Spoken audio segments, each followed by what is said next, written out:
I can hear a train coming. And it's coming from the tunnel. I can even feel it vibrating. Look. It's going from Royal York to Islington.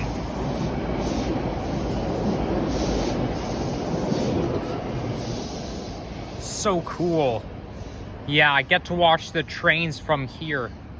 So yeah, I mean, if you ever want to, you know, watch the trains, this is a perfect spot.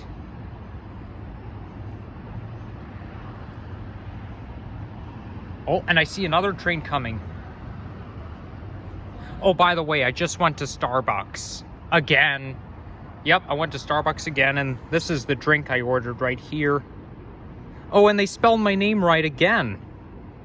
Oh, that's awesome. Just the way my name is supposed to be spelled. Yeah, they're pretty good with spelling my name right, believe it or not, even though there are different variations. Anyways, here comes the eastbound train heading towards Royal York.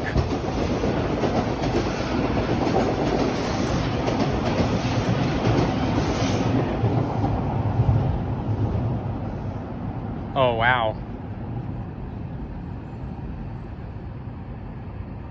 And there's, of course, talks about the TTC right here. Persons using this property do so at their own risk. Do they mean TTC property or here? Because you can come here and stand in this spot 24/7. They're probably talking about the TTC. They put that thing up there because you know, because it's right beside the subway tracks. And here comes another train. Oh, wait a second. It's gonna stop. It's gonna stop. Oh, wait. No, it's not. I only thought for a second because I just saw the conductor at the back. I thought it was gonna stop because it was moving at a slower pace. Anyways, that was a good view, I must say.